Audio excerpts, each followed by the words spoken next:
What is good, everybody? This is Brian Mazik, aka Franchise Play, coming to you with another episode of Ask FP. I want to start this off first and foremost by apologizing for the lateness and missing an episode last week. I think this is, if I'm not mistaken, my what is it? It's like my 88th or 89th episode of Ask FP. And I'm somewhat proud to say that last week, if I'm correct, I believe last week was the first time I'd ever missed a week. So while I'm not like saying, hey, it doesn't matter, I do feel good that, you know, I didn't miss I haven't missed any other weeks besides that. So I'm digging that. I like that's the case. So I'm happy to have you guys join in. You might be wondering why in the world, why were you missing? What was going on? Well, I went to Los Angeles for the Road to the Finals esports event for NBA 2K, and it was fantastic. I mean, put it like this. Overall, the experience was awesome. There were some things that, you got to kind of say, hey, you hope that those things get cleaned up in the future. Some of the things that I've already mentioned to some people, I've already talked about how I felt that they need to make sure that cross-network play is implemented as soon as possible because we did see the Team GFG, the team that was playing on the Xbox, they had major beef. They said obviously the major beef came after they lost, but they were saying that basically they didn't get a fair shake. It didn't look like that way to me, honestly. I mentioned this in a video yesterday that from my vantage point, the things that they did wrong that caused their loss were more just poor basketball decisions, just to be totally honest. I mean, just kind of throwing the ball all over the court, cross-court passes, all that type of stuff. That kind of stuff doesn't really matter what controller you have or whatever. So I didn't look that way to me. And I just thought that the Drew Kabakers, with those two humongous guys in the middle who were willing to play like real, true big men, and they played more like a team. And I thought that was why they won. So that was just that. But it was a pretty cool experience. Got to go to, like I said, go to LA. I've been to LA maybe 5 or 6 times. So it's always pretty cool. And but it threw me way off. Then I had some family stuff going on. So not bad family stuff, just family responsibility stuff. And so I've been off my game in regards to making as many videos as I want. Been writing a lot for Forbes. So, and you'll see in the description of this video, the same thing that I put pretty much in the description of all videos, the link to my writer profile with Forbes, as well as the link to my writer profile with Bleacher Report. Some people, I believe, have asked me, are you still writing for Bleacher Report? Yes, I am. I do boxing previews for there, boxing recaps. I do some MMA previews as well. But I always try to direct people to the YouTube channel for the MMA recaps because I think I get an opportunity to give a more verbose sort of a setup for the thing. So I like to do it there, to be honest. I think it just comes off a little bit better. So that's why, like I said, I always try to lean people in that direction. Who knows what I'm talking about? I'm actually saying that too because I actually just went to church tonight, and the guy who sings that song, William Murphy, was actually at our church today. So it was pretty cool. But anyway, let's jump into some sports because that is why you all are here, sports and gaming. So the first question, as you can see by the title of this video, is, and I thought this was a absolutely fantastic question. My man, Trash Boat 2K says, has the city of Chicago turned on Derrick Rose? Wow. Now, anybody that knows me knows that any Derrick Rose conversation is like a major, major convo for me. I've been accused of, that's just your boy, you're going to ride regardless, whatever. And I am, first and foremost, let me tell you guys this. First and foremost, I'm a man. So I'm going to stand on my opinion no matter what it is. You don't agree, you don't agree. I get it. Cool. It's all good. We can still love each other. It's all good. Hugs and dap. The other thing is I'm a Chicagoan. And I try to, you know what I mean? I can relate to people, especially guys who grew up like Derrick Rose grew up 10 minutes away from my house, 10 minutes away from where I grew up, right? So yes, obviously that I'm not even gonna lie to you. There is an allegiance that I have with him and other people from Chicago, but especially with him. For some reason, I it's hard to totally articulate. I got an underdog thing, you know. If it's somebody that everybody throw dirt on and says that they no more good, and it's not even just in sports, this is in life. If I see somebody getting dumped on, throwing dirt on, like you just nothing, and I can't find the reason why, I gravitate to that person. That's just the way I've always been. That's the way I go. So, but that does not mean that I can't point out the truth, which the truth is Derrick is not the same guy he used to be. He cannot explode at the basket and finish at the basket the way he used to do. And that is a big part of what made him so special. He plays as if he's afraid to get hurt. And a lot of times I think, you know, I thought about this myself just in real life, right? Because I'm about to get serious on y'all for a minute. There's been a lot of people in my family that have had cancer, right? So that's a illness that like it strikes something in me, just the mention of it, right? So, but something came to me once. I believe God said this to me. You can't be so afraid of dying that you can't enjoy living. And I try to hold on to that. I try to remember that all the time. And I say that to say that the correlation to this is I believe that Derrick Rose is at a place in his career that he is so worried about not getting hurt that he can't enjoy playing anymore. Now, whether or not he'll ever get past that, I don't know, right? I hope that he will, but I totally get it. Because, see, I'm not the one that tore my knee up twice. You know, that didn't happen to me. So it would be easy for me, and going back to Trash Boat 2K's question, it would be easy for me to stand up here or sit here in this situation and talk about Derrick is punk, he's soft, he's this, he's that, woo-woo, all this kind of stuff, because it wasn't my knee that got torn up. It wasn't my career that got threatened. It wasn't my livelihood that got threatened.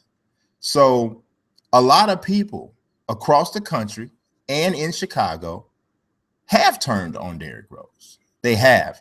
And in my opinion, those are the people who only care about Derrick Rose, the basketball player, and don't care about Derrick Rose, the person. Because as soon as Derrick Rose is not able to give you what you want from him, which is MVP level basketball, going to the basket with reckless abandon, as soon as he's not able to do that anymore, then now you're not a fan. You're right. You're doing little memes about him.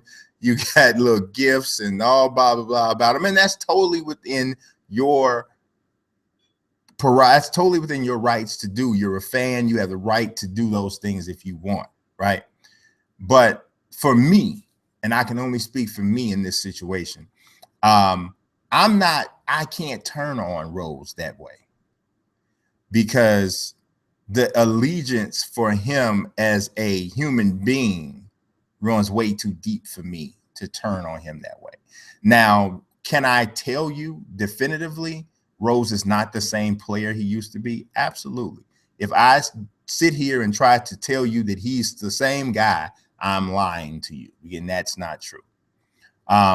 Is he still a good player? I absolutely believe he is. He is still a good player. He is still an above average point guard because he still has some qualities that everybody doesn't have. There's every point guard in the NBA cannot beat just about anybody off the dribble whenever he gets ready. And Derrick can still do that. The problem and what makes him not the same is that once he beats his initial guy, he used to be able to explode vertically. And I'm not just talking about dunking because that's just one part of the game. But he used to be able to explode vertically and finish against larger defenders. Now it's as if he hits a ceiling on the way up. Some of it, I believe, is a mental ceiling because he's aware of the contact. Others is, I think that is what the injuries have robbed him of from a physical standpoint. So the simple answer to the question from Trashbo 2K is yes. I think Chicago, not on a whole, but in a large percentage, has turned on him. If you're here and you mention Derrick Rose's name to people, you're going to get a lot of, I see it all the time, right? I see people totally throwing him the side and saying, Jimmy, Jimmy, Jimmy. I see it. And it's crazy to me, really. What I don't understand the people saying you're soft. I don't understand people saying he don't want to play. That's what I don't understand. Now, if you've totally taken this from an absolute business decision situation, you like, hey, I don't care nothing about these people personally. I care about the Bulls. I want them to win. I want the best players. I get that. I totally understand that because now you're saying, hey, he's not one of the Bulls can do better than him. His salary doesn't match his talent. I get that. Totally get that. But when you turn around and you start taking personal shots like some actually even people in my industry do in Chicago, David Kaplan is one. And David Kaplan was actually, he mentioned this on the air a couple weeks ago. Derrick's grammar school coach from Beasley saw David Kaplan at an event and he told him, he said, I don't appreciate the stuff you say about Derrick. And so David Kaplan's like, well, I'm sorry, I'm giving my honest opinion. Well, the coach, and forgive me, I forget the name of the coach because he's a pretty well-known coach because Beasley is the best grammar school basketball program in the city, pretty much. And it's also an excellent academic institution, and it's tripped out because it's in the smack dab in the hood, right? But the commitment to maintaining that school's level of academics and athletics is outstanding. But I forget the coach's name, but he says, you know what, I hear what you're saying about giving your opinion, but some of the stuff you say goes and rips and dips off into being personal. And I totally agree with that because I've heard David Kaplan say things that I felt was disrespectful to Derrick's son and all other things. And Derrick's mother said, the coach said, who doesn't appreciate it even more than me? Derrick's mom. And see, that's the kind of thing that, man, when you grow up in a place where this cat's family live 10 minutes away from you, right? And you go and I go to my keyboard and I'm going to write my article up and I'm going to write my, this and that. And I'm going to sit here and I'm going to type something totally. Now, I can analyze the game and I can talk about who didn't do what. And I can tell you very clearly without being disrespectful personally disrespectful, the Derrick Rose didn't play well. I can do the same thing for Jimmy Butler. I can do the same thing for Joakim Noah, Pau Gasol, whatever. But I don't have to attack the person personally. And I think that's when you dip off into trying to be entertaining more than being professional. And I try to stay away from that when I'm writing my pieces. So, sometimes I'll have a little bit of fun or whatever in a video for a video game, but I don't know. But yeah, I had to kind of go on a little bit of a rant there. But yeah, I do believe in large percentage, Chicago has turned on Derrick Rose. And I think it's a shame, to be totally honest. But Chicago has long had a reputation of being a hater city. And I'm from here my whole life, baby, but that's kind of what happens, man. Can't do nothing for me no more, so they don't care, you know. And I guess it's that like that everywhere, but it is what it is. All right, so let's go to the next question. I probably won't spend nearly as much time on this next one, but it also comes from Trash Bag. Trash Bag. Did I just call this man Trash Bag? I didn't. I knew I was going to do that one day because it's not Trash Bag, and I apologize. Trash Boat 2K, and he says, "Who do you think is in a better situation moving forward, the Lakers or the Celtics?" That is a really good question, to be honest. And to be totally honest, if I could have, what do I want to say? If I could have positioned that to be the question of the week, it's one I would have strongly considered, because I think that's really a compelling question, because the history of both of these franchises being so great. Obviously, you could easily look at the Celtics and you can say, well, they were in the playoffs last year and somewhat competitive, or this past season, somewhat competitive. And the Lakers were one of the worst teams in the NBA. So obviously, the Lakers are further away. But I don't think that's necessarily the case. I think you could better answer this question after free agency. What is it that the Lakers are able to procure from the free agent market where they are now? Also, what happens with their number 2 pick? Do they move it for a superstar? Do they keep it and draft Brandon Ingram? Because I'm telling everybody all day, every day, that barring some kind of crazy fiasco, Ben Simmons is going to go number 1. So it really depends, because I want to see who the Lakers are starting the 2016-17 season before I can really answer who's further away. I mean, right now, obviously, yes. If you're just going to judge the rosters as they are right now, then yes, the Celtics are closer. But it's deeper than that, because both of these, because of the assets that the Lakers have. Celtics have some nice assets too, because they had the number 3 pick, I believe it, the 4 pick. It's the number 3 or the 4 pick they have. So they have assets themselves, but they are not the free agent draw that the Lakers are. They still aren't, I don't believe. And I think the Lakers will be an even, some people say, well, the Lakers couldn't get free agents over the past few years. I think that was the Kobe Bryant effect. I think a lot of people admire Kobe, but they didn't necessarily want to come play with him. So we'll see how it goes from here on out. But yeah, I think, like I said, that was a good question. Let's go to the next one, which is also from my man Trashbo 2K. He really does ask some good questions. I try not to let one person dominate the show. I have a really a good handful of guys that ask a lot of questions, and a lot of them are good. So I kind of sometimes I just gotta roll with their question because it's good stuff. But here's one from Trashboat. He says, who wins, Sean Porter or Keith Thurman? And it's really funny you asked that question, Trashboat, because somebody asked me this question was it earlier today? I think it was earlier today. The days are running together for me. And my prediction is Keith Thurman. But I wouldn't be super shocked if Sean won. But my prediction is Keith Thurman, and I just think it's because he's longer. His boxing acumen, I believe, is better. Sean Porter still has a tendency to be pretty sloppy, even though some of his sloppiness and his awkwardness actually works into his favor sometimes.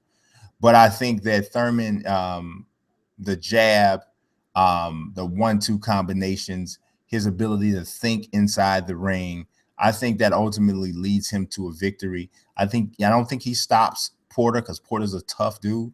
But I do think he wins the fight by unanimous decision. So that's that. All right, what do we got next? This one comes from Jake, who has a really funny Twitter handle. My man's Twitter handle is Young ACL Tear. That is like really funny, but I'm not sure why you want that. But all righty, whatever. He says, how do you think EA will come out with a better and more improved NBA Live in the future? Well, in my opinion, it has to start with visuals. That's what people judge first and foremost. Now, NBA Live's the faces compared to 2K are, in my opinion, very close. And there are some instances where they're better, but they're close enough where that to me is not even really a factor, except for the parts when they don't even have a guy scanned at all. That is death at this point in the game, because people are going to freak out when they see you got a black dude with an afro and telling us that that's Sasha Count. That's just not going to work. Obviously, yes, it's not necessarily a bad render, but stuff like that, just people are going to just, especially when you already coming into the game losing, people are going to kill you for that. And that's what happened. I mean, last year before the game came out, JJ Redick is like, what did live do to me? Because this is how, now his render was bad, and it was just like they can't. So it's got to start visually. They got to make sure they get all of the people's faces scanned. Don't bring out the game unless you get all the rookies in there scanned, and everybody of any type of real importance has to be scanned. I mean, you may be able to get away with a 12th guy up and down from the D League not being scanned, but outside of that, get the people scanned. That the little stuff is going to matter. Secondly, the animations. The biggest difference between live and 2K in regards to the overall look of the game is the flow. Basketball is a flow sport. It has to move freely. And the argument or the battle between live's focus or live's approach and 2K's approach is that live doesn't want to have canned animations, right? Back when Scott O'Gallagher was working on live, that was one of he and Ryan Ferwerda's main focuses. They didn't want to have canned animations because, 2K, there's aspects all the time where you hit one button or you do one or two commands and the guy goes off into a whole set of joints, right? Now, sometimes we don't like that, but standing back and looking at it, it looks better. It looks smoother. It just looks more fluid. In live, every single thing is boom, boom, boom, boom, boom. And it causes for a lot of snaggy, stumbly, just awkward looking stuff a lot of times, right? So do you sell a little bit of the control so that the game looks better, which is what 2K does? Or do you try to give every single guy a control over every single movement and have the game look choppier, which is what you see with live? And I'm not saying that's the only problem with live's gameplay, but that's a big one from just stepping back and watching it from a high level view, so to speak. Shot fatigue is something that live definitely has to brush up on. Sam Pham did a whole tutorial about that, and he was dead on with it. There's a few tweaks here and there that they got to do. Also, they need to flesh out. They need to flesh out their modes. Obviously, you guys know I'm a franchise mode guy. A lot of people don't play franchise mode. As a matter of fact, in 2K, according to their analytics, and I've been told this by more than one developer for 2K, my GM and my league are like the least played modes for 2K. I have some theories on how they can change that or bring those numbers up a bit, but and I've shared them with them face to face as well as in through written correspondence or whatever, or digital correspondence. But live franchise mode is just, oh my god, bad. Oh boy, real bad. Like they haven't touched that joint in like 4 or 5 years, right? Their iteration of Ultimate Team is the worst in EA Sports whole lineup, period. They absolutely need a draft champions mode, but you know what's so bad? I'm willing to bet you that 2K has some form of draft champions theme in NBA 2K17, and 2K is coming out in September, and we are not seeing a live until 2017. So when they come with it, 2K is going to already have done it more than likely. I will be shocked, slapped, and punched if 2K doesn't have some sort of draft champion-like mode within my team. So to me, those are the major focuses that they need to work on. I actually liked their Pro-Am. I thought it was cool. But their My Career or Rising Stars was just dreadful. So brushing up on the modes itself, is fleshing them out, I think is going to be very important.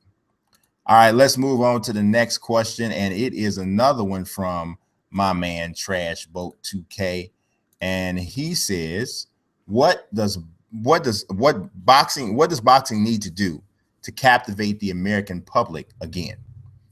Well, man, I'm going to be honest with you. Here is the way it goes, and here is the way it always goes in boxing. In the United States, boxing, the popularity of boxing is usually dictated by an American heavyweight champion.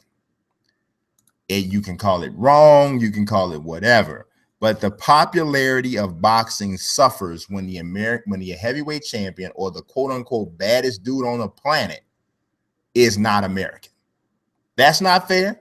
It's not. It's part of the reason why Vladimir Klitschko was so overlooked and somewhat underrated during his career.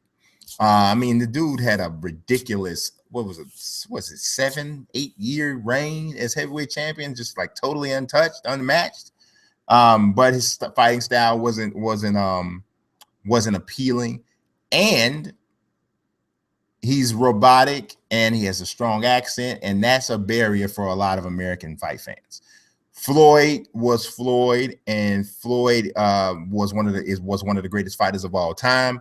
But what happened with Floyd is, I believe that I've made this statement before. I believe that Floyd was good for fighters, but bad for the sport. And I'll explain that. Floyd helped to usher in bigger paydays for fighters, empowering them to be their own guys. Obviously, this was started with the legend who just recently passed, which is Muhammad Ali. But Floyd built upon that foundation that Ali created, and that helped fighters. But at the same token, that total disregard of championships and picking your own fights, while I understand that as a businessman, the sport itself suffered from a public perception standpoint, because the most popular fighter, the biggest fighters in the world, now Canelo's doing the same thing, is not necessarily fighting who the public wants to see them fight. Floyd earned the right to pick the fights he wanted to pick. I mean, Floyd still beat, what, 7 guys who are going to be in the Hall of Fame. Floyd beat those guys already, right? Some people try to discredit his resume. I really think that's just garbage. I mean, they say, oh, well, he fought all these guys when they weren't good anymore. And they count Pacquiao in that. Floyd was older than Pacquiao. So what are you talking about? You fought Canelo, oh, well, he wasn't so great yet. What? After a while, that argument just gets crazy. But Floyd did get to a point where he grew so big where he was picking his own fights, and that's pretty much where it was. And I think from a public perception standpoint, that's bad for the sport. From a fighter standpoint, I think it's good because they benefit more. They get, I mean, the percentage of money that Floyd is taking in from his fights is higher than anybody's percentage. So I'm not mad at him. I can't be mad at him. I'm hating on him if I'm wanting him to take less money so that I can be more entertained. But the thing of it is here's the thing. If you're so mad at Floyd, you don't like the way he's doing stuff, stop watching the fights. If you're that mad, that's your protest. That's how you do it. And that's how you force him to do what you want him to do, because he ain't going to fight for free. And if there's enough people who saying, I'm not going to watch it unless it's this, then that's what he has to do if he's going to continue in his profession. But clearly not enough people did that. So that's that. So, all right, I got another question, and this one's also from Trashboat 2K, and I promise y'all this has not become Trashboat's show, even though it feels like it right now. But like I said, he had some good questions over the past week and a half.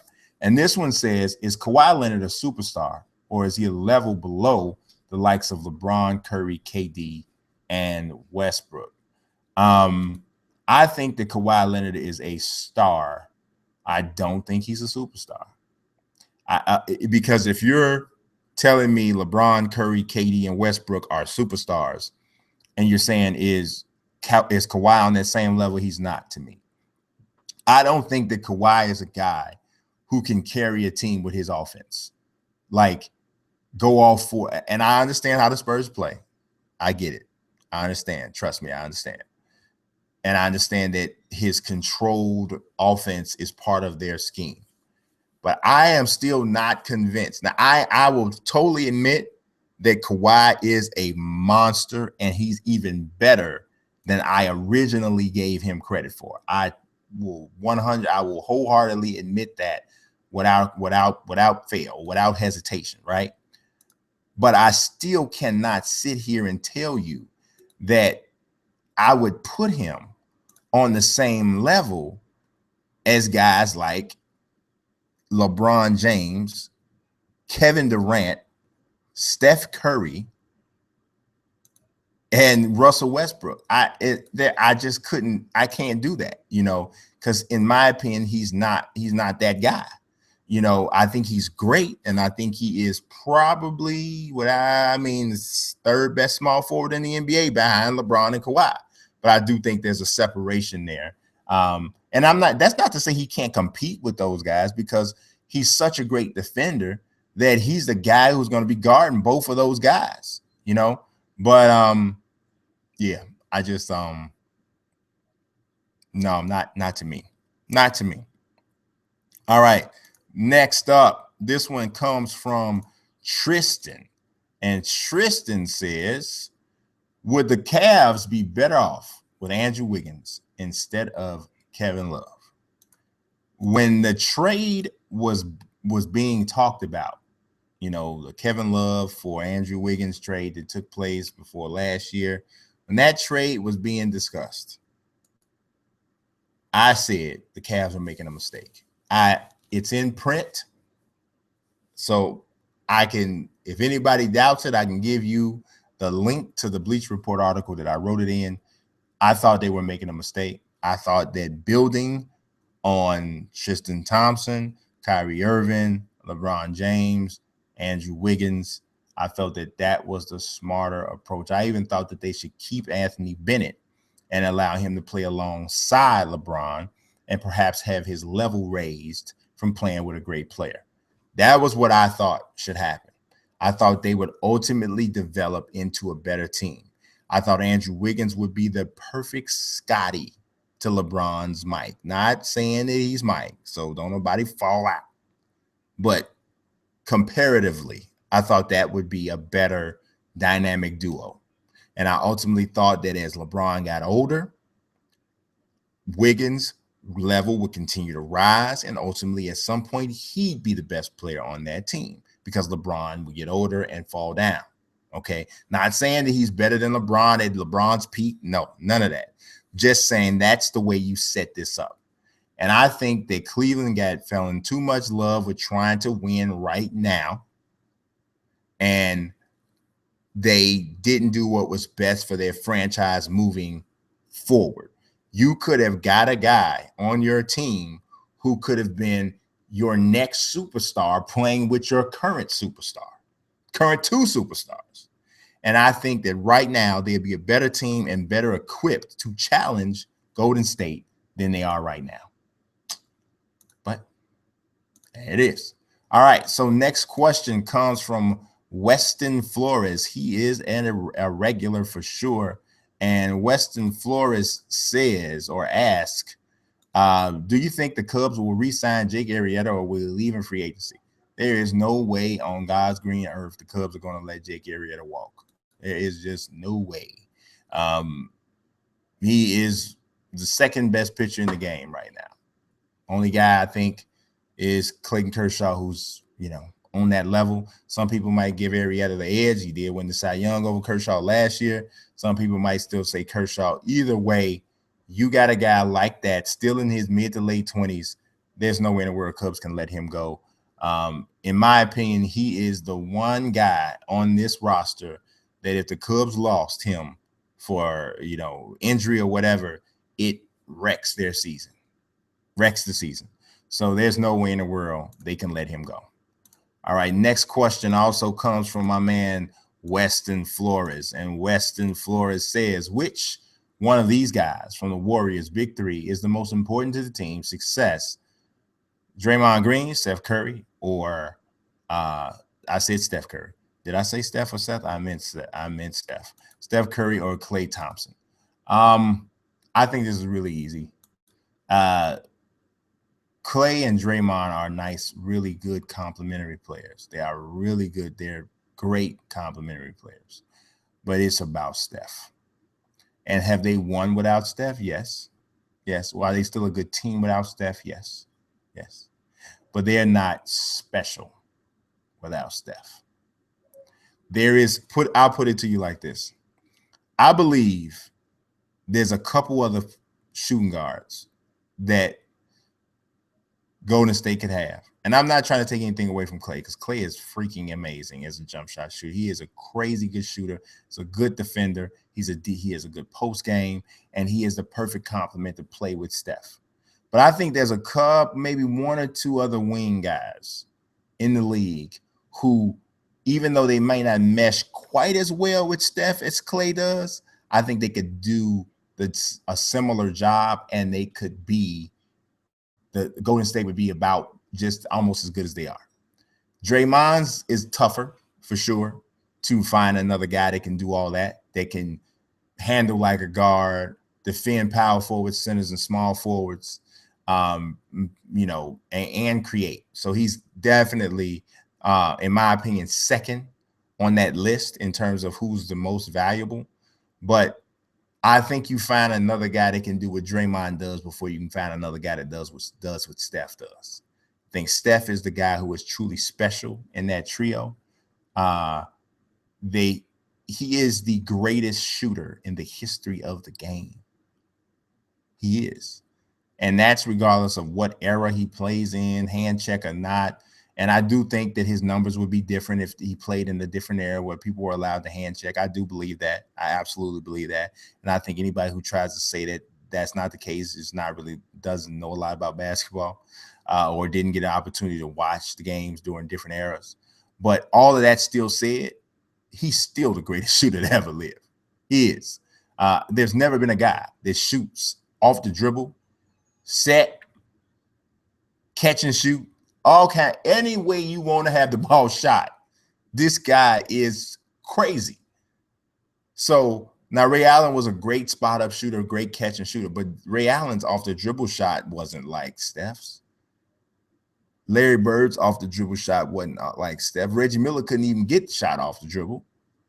So, Jeff Hornacek was a great shooter, but he didn't have off a dribble shot like Steph. Steve Nash is a great shooter, and it's about maybe the closest thing I can think of to Steph. But here's the thing: the volume is what it is for Steph. The volume of shots, the amount of threes that he takes and still making 44, 45% of those joints. That's crazy. That is crazy. Okay. So that's why he is the answer there for me. Next up, we got one of my new favorites for Ask FP. And my man's name is Derrick Dynasty, and he has that reel. He comes with that reel. You know what I'm saying? He comes with that reel. And he says, does LeBron's 6 straight trips to the NBA Finals tell us how good he is or how bad the East has been? Honestly, man, I think it's a little bit of both, to be honest. LeBron is one of the greatest players to ever live. He is. He's still, in my opinion, the best player. I said Steph's the best shooter. I think LeBron's the best player in the NBA right now, overall, all things considered. But he has been in the East his entire career, and through most of the years, every year that he's been to the finals, there was really not a team that I felt could really seriously push them. My Bulls team should have been able to. They really should have been able to. And I think the year that first year they played the Miami Heat in the Eastern Conference Finals, that was the year, that was the peak year for this particular nucleus of the Bulls, right? And they won the first game, I think it was, and lost 4 straight. I think that's what happened. It was, yeah, I don't like to talk about it. But, the East has traditionally not been a deep conference. Now, obviously, the champions have come from that conference through LeBron's career. I think, I don't know, as long as LeBron's been in the league, I think maybe the only Eastern Conference teams to win championships was his Heat and maybe the Celtics. Oh, no, and the Pistons. Some of the Pistons, the Chauncey Billups Pistons teams. But I don't think there's another Eastern Conference team that won a championship during LeBron's career. So those Pistons teams, that one Celtics team, anything is possible. That ridiculousness. And then the 2 Heat teams, I think. Somebody can correct me if I'm wrong, but I'm pretty sure that's right. So, yeah, but at the same time, LeBron is amazing. And having him on your team just about guarantees a finals appearance in some, So that does speak to his greatness, but I also do think it speaks a bit to the weakness or the lack of depth in the Eastern Conference. Next question comes from my man, Taylor Malone, a.k.a. Mr. 502. And he says, what if Michael Jordan was drafted by Chicago in 2002? How would that affect his legacy and history of the modern NBA? That's a really interesting question.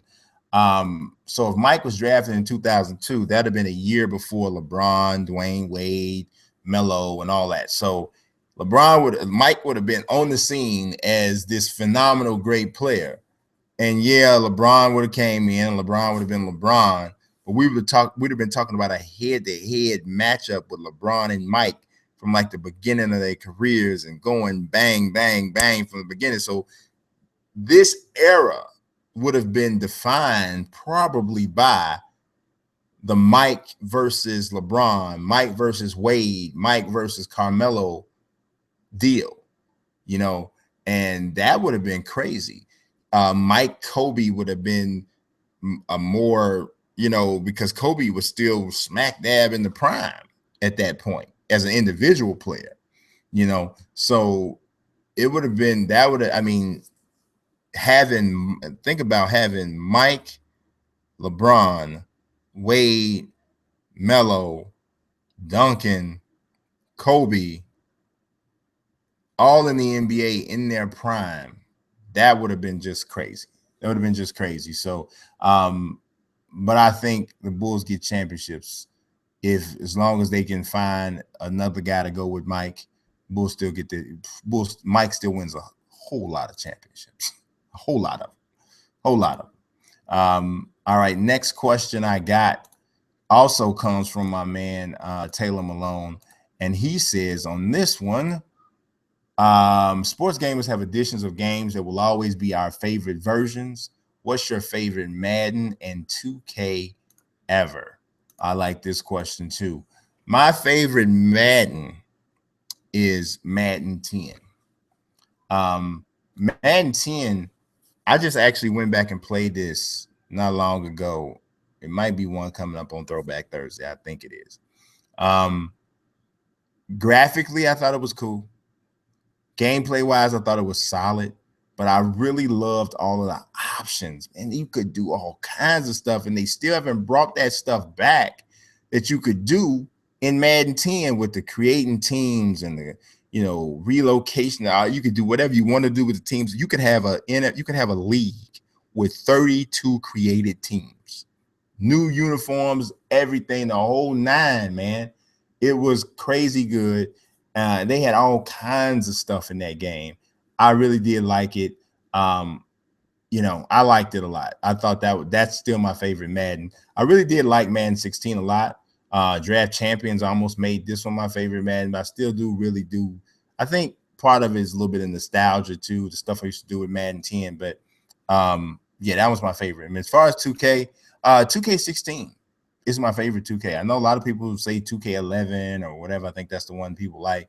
But 2K16 is my favorite. My league and my GM in there are just so good that it's just crazy. Being able to customize your own logos and uniforms and all that stuff in my team, as well as in my GM and my league, is really awesome. And then Pro-Am, worked this year and worked good. So I think that's my favorite one, So we'll see what happens with this year's, but that's my favorite one, favorite 2K. All right, we got another question from Derrick Dynasty. And Derrick Dynasty says in this one, what coach are you picking in a 7-game series? Phil, Red Auerbach, Popovich, Pat Riley, or someone else? Now, this I'm going to take this question to mean that I don't really have a choice of my players necessarily. That's what I'm taking this question to mean. I'm taking this question to mean that, this is just straight up, you only can pick the coach, dog. Just, that's it. And if that's the case, then I'm going to take Pat Riley, because I'm not going to take Phil, because I have never seen Phil win anything when he didn't have a team that says you absolutely better believe you should be winning.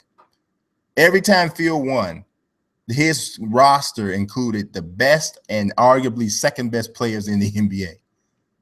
Every single time, which is one of the reasons why I consider Phil Jackson to be a little overrated. A lot of people get on me when I say that, but I do. I believe that. Popovich, as good as he is, I have seen Pop out-coached. I have. On more than one occasion, I've seen him, like against the big three against Miami. I felt that there were adjustments and things that needed to be made, especially after the collapse. That when they had the Heat, they had the rights, they were bringing out the security markers and everything. When they collapsed in that game and they came back, they played the same game that they had played previously. From a strategic standpoint, I didn't see the adjustments, and so I do love Pop. I do think I don't love Pop, because I actually think Pop's a jerk, and I think he gets away with it because he's Pop. But I think he, I'm talking about to the media, to his team, his players, or whatever. I think he's obviously a cool guy or whatever. But to the media, I think he's a jerk, and I think he gets away with it. Somebody had a really good quote one time. They said, what's the difference between what Greg Popovich does to Doris Burke and other people when he's getting interviewed, and what Marshawn Lynch was doing when he would only say one phrase when he was getting interviewed, and when Cam Newton did after the Super Bowl? There really is no difference. Greg Popovich is one of the most obstructive interviews you ever can have. And it's like, bruh, we doing our job, right? Doris Burke don't want to talk to you. You ain't her friend. You're not doing her no favor. Y'all both there doing your jobs. Why are you trying to make her job hard? Basically, so I don't dig that, but that doesn't necessarily have anything to do with coaching. That's just something else. As far as Red Auerbach, I just, that's too far ahead of my time for me to analyze in that way, to talk about the coaching aspect of it and to that nature. Obviously, he was a great coach. You don't win that many times in a row, and he's not a great coach. But from the people who I can absolutely tell you I watch win championships, it would be Pat Riley.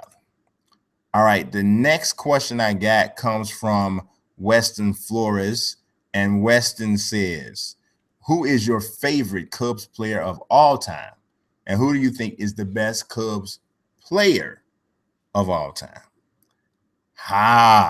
That is really something right there, bro. My favorite Cub of all time is Andre Dawson. Andre Dawson, and he didn't have as long of a Cub career as some of the other guys, but when in 87, I think it was 87, he won the MVP for a fourth place Cubs team. That's just how dominant he was that year. I think he had 49 home runs, drove in like 135, something crazy. I think he had like 280, played sick outfield with one of the strongest arms you're going to find in right field. And I remember the only reason to watch the Cubs that year was the 4 times he came to bat. That was the only reason to watch them, because they were terrible, and they did go to the playoffs with him in '89, and he didn't have a great series. And they lost to the Giants, who went on to play the Oakland A's, and that was the Earthquake series. And I want to say that was Dawson's only postseason appearance with Chicago that I can remember off the top of my head. So he's my favorite. I can't call him the best, though. In my opinion, the best Cubs player of all time, and I'm gonna probably get some flack for this, but Sammy Sosa's the best Cubs player of all time. I mean, we can say what we want to say about how the numbers came about and blah, blah, blah, blah, blah. But fact of the matter is, Sammy was a monster for about a 5-6 year period with the Cubs. I mean, an absolute monster. And I don't know of another player in Cubs history that was that good that long. So you can argue about how the numbers came about. I'm going to tell you this. He wasn't the only one doing whatever it was he was doing. So it's not fair to single him out, Barry Bonds, Roger Clemens, anybody else out. There's a lot of people doing a lot of stuff. And you ask me who the best Cub of all time is, I'm going to tell you Sammy.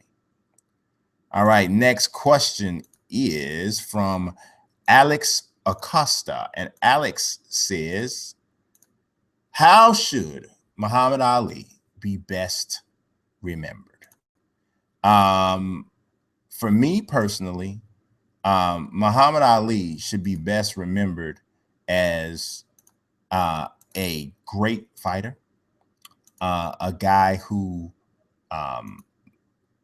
took a stand for something that he believed in, that some people may or may not, to assume that everybody to this day still agrees with him not going to the military is actually naive, because there are some people who still consider that just point blank and simple, you're a draft dodger. That's it. Some people don't take serious his stance when he's used them Viet Cong and never did nothing to me. I'm not gonna go shoot an innocent poor man for nothing. Some people think that, yeah, that's just what you were saying. You were scared, didn't want to go, whatever. It's a bunch of young men in the country at that time who didn't want to go, didn't want to leave their families either, but they went. You didn't go, and you used your celebrity to whatever. That's a lot of people still think that. Now they won't say it out loud now because it's not necessarily the politically correct thing to say, because he just passed away and he's being revered everywhere you look. I can't say I feel that way. I feel that, it is important to stand up for what you believe. I don't believe everything that Ali believed. But one thing I do know is that the way combat sports is marketed and hyped to this day can all be drawn back to Muhammad Ali. He created it. He built it. The pre-fight press conferences, all of that stuff, cutting promos where you calling guys out and saying who you're going to beat. Now, it's him. He did it all. So when all these people build these personas and cash these big checks, Ali's name is on that, whether or not you see it or not. The other thing about Ali is that during that time, in the 60s, early 70s, it wasn't in vogue to be a brash and confident black man.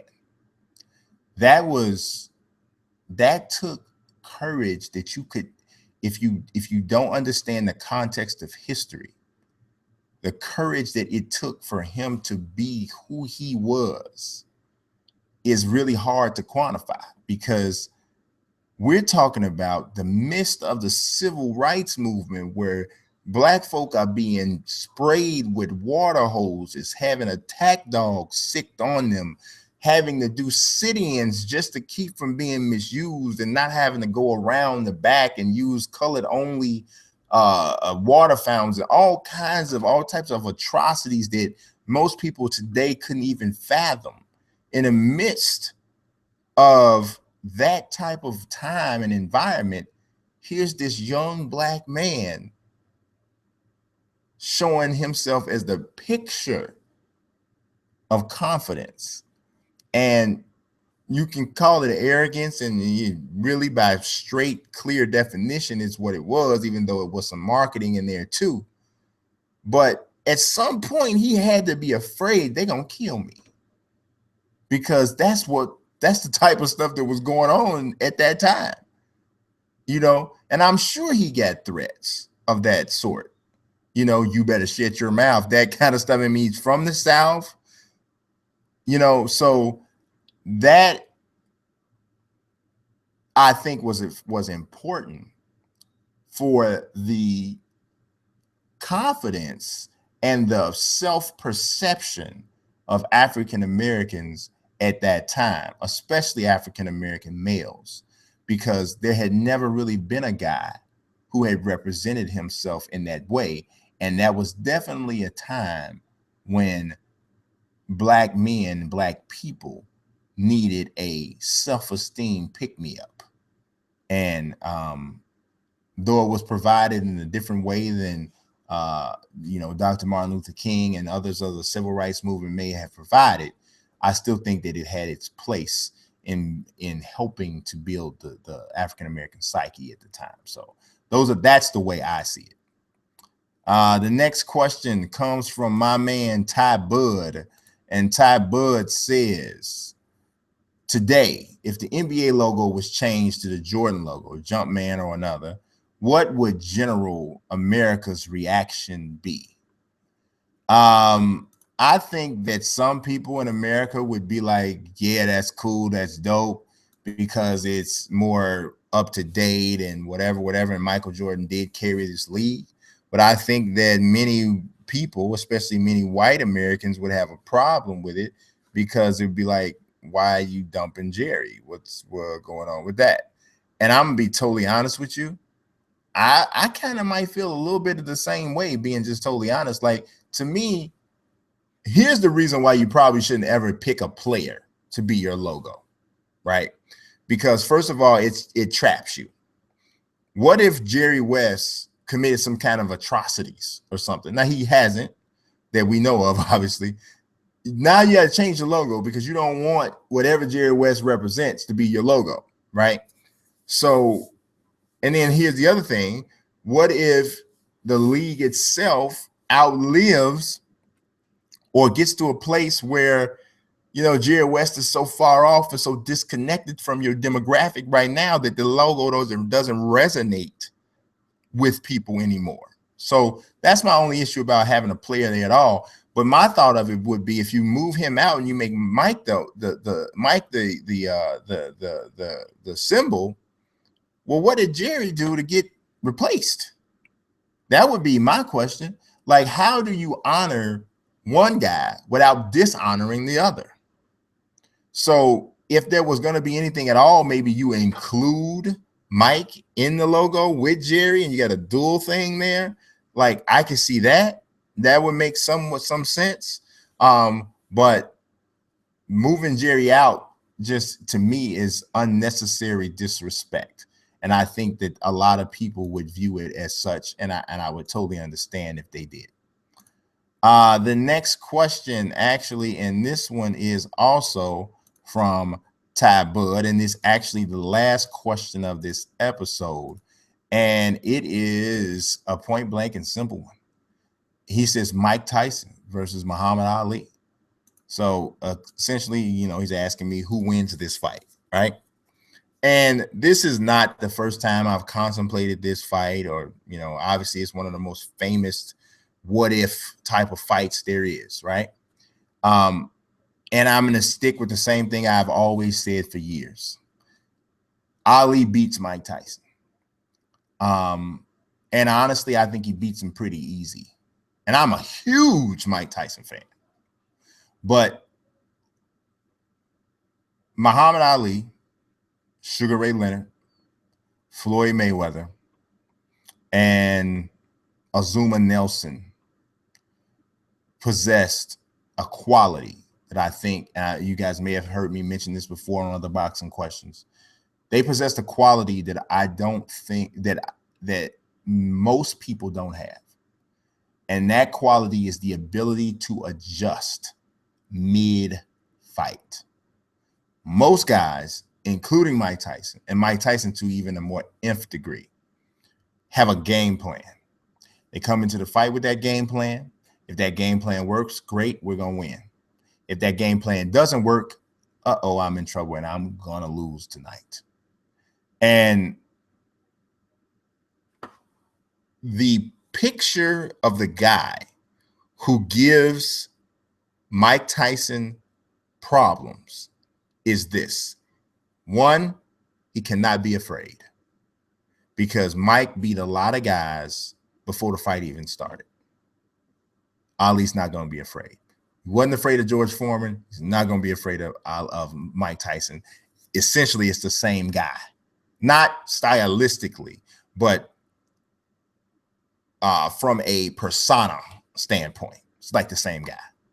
Foreman was wreaking terror in the hearts of every heavyweight in the 70s. He demolished Joe Frazier. So if he wasn't scared of Foreman, he ain't gonna be scared of Tyson. Second, size. Ali was 6'3.5", long arms, big hands. He had the size to utilize the height difference or the height advantage over Tyson. Now, it's more than just being tall, because Mike knocked out a lot of tall guys. Knowing how to use that height and reach is another thing. Ali's jab, the only heavyweight in history, in my opinion, whose jab was better than Ali's, was Larry Holmes. Muhammad Ali's jab would have set the tone for that fight. By the 5th or 6th round, Mike Tyson's face would have been swollen and battered. And you know what's going to happen when Mike Tyson gets swollen and battered? He's going to panic. I love Mike, but that is what always happened to him when put in those types of situations. And when that happens, Ali's going to knock him out. He's going to knock him out late. He's going to knock him out somewhere between 7th and 9th round. He's going to knock him out. He's going to dismantle him with the jab. He's going to dismantle him with footwork. And Ali's going to win the mind game.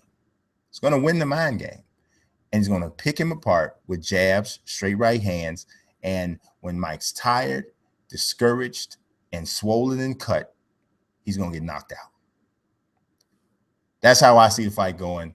But Mike Tyson always brings that great equalizer. He can knock you out. But Ali, chin is the other thing, was fantastic. Jaw broken against Ken Norton, finishes the fight, loses the fight, but finishes. Knocked down with a ridiculous left hook by Joe Frazier, gets up, loses the fight, but gets up and finishes. Taking some good shots from George Foreman, finishes the fight, wins the fight, knocks George out.